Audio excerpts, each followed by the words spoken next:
Last night I streamed the new Netflix movie, A Family Affair. Now this features two big stars, Nicole Kidman and Zac Efron.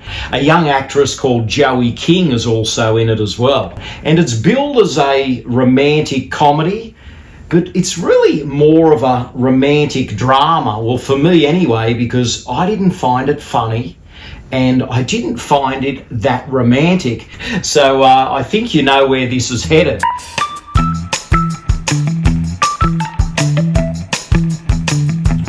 Now, this film has been on my radar for a little while because Nicole Kidman usually doesn't star in this type of material. She's more renowned for being in those darker roles, you know, that are these arty films, intense and gritty. But here she's in this light and breezy, well, that's what they billed it as, a light and breezy romantic comedy. And it's a more commercial project for Nicole. This is something a little different. And she's reunited here with Zac Efron. They've actually appeared in a film together. It was one of those dark art films. Back in 2012, they did a movie with Matthew McConaughey and John Cusack. It was called The Paperboy. And that was a really sleazy affair, that film. And which leads me to say A Family Affair isn't that sleazy, but it's just not that good.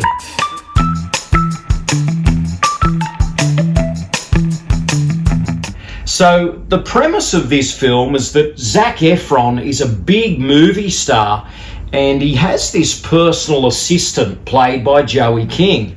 And they have a little bit of a tiff at the start of the film, and Zac kind of dismisses her, fires her to an extent, but I think she's sick of the job and she kind of leaves. And in a way, Joey sort of had enough of his behaviour. He's a womanizer. He's not that easy to get along with.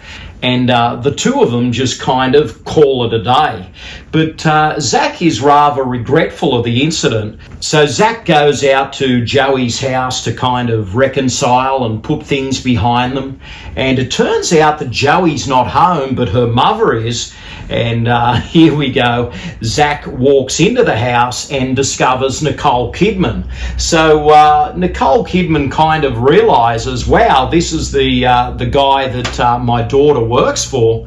And the two sort of exchange some small talk, and in a short period of time they hit it off.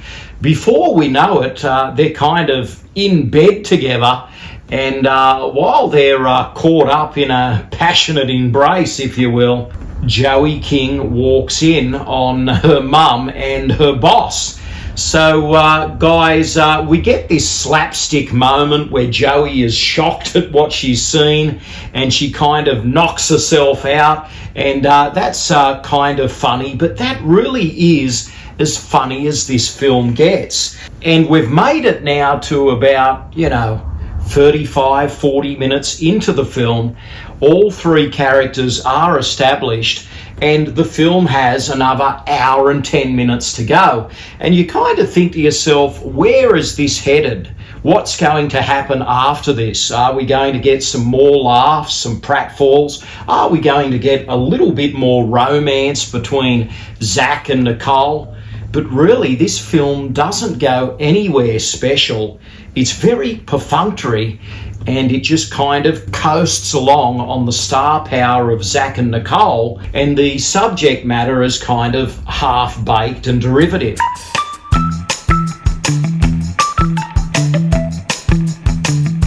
But what I will say is that Joey King kind of walks away with the film. I think she has some of the movie's better lines and moments. So she kind of raises a little bit above the material. But I think this isn't Nicole's best work. I think Zac is trying, but kind of sleepwalking through it. And Kathy Bates is also in this film, but she's just going through the paces, just peppering the supporting cast there, trying to give it a lift.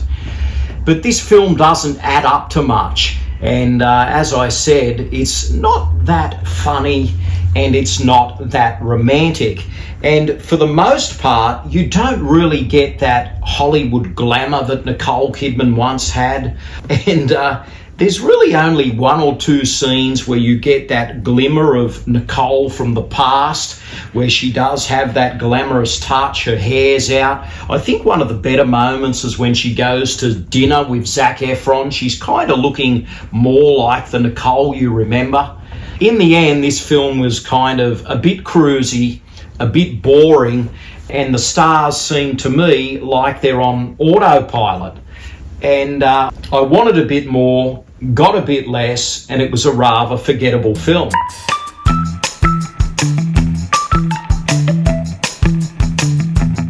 So on that note, should you stream it or should you skip it? Well, I think you should skip it.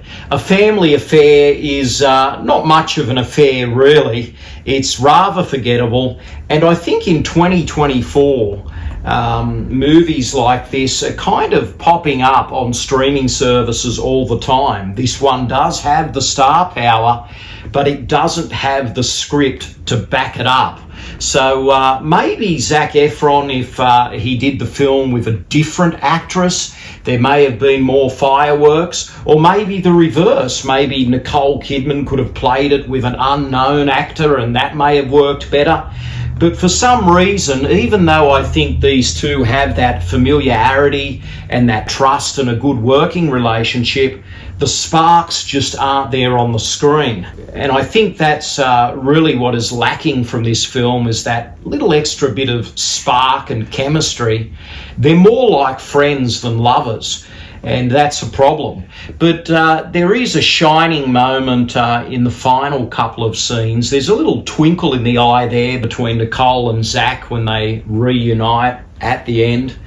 And if only the film had a bit more of that. So more laughs needed for A Family Affair to really be called a romantic comedy, and some more sparks if it's really meant to be called a romance film. So overall, A Family Affair, skip it. Only check it out if you're a die-hard Nicole Kidman fan or you're a die-hard Zac Efron fan. If you really adore those two actors and you simply watch everything that they appear in, check it out. Otherwise, sidestep this one, skip it, and spend your hour and 50 minutes or so with a better product. So for me, it fell short, and it was just totally disappointing. Thanks for watching. Retro Man will return faster than a boomerang. But in the meantime, please check out these other episodes.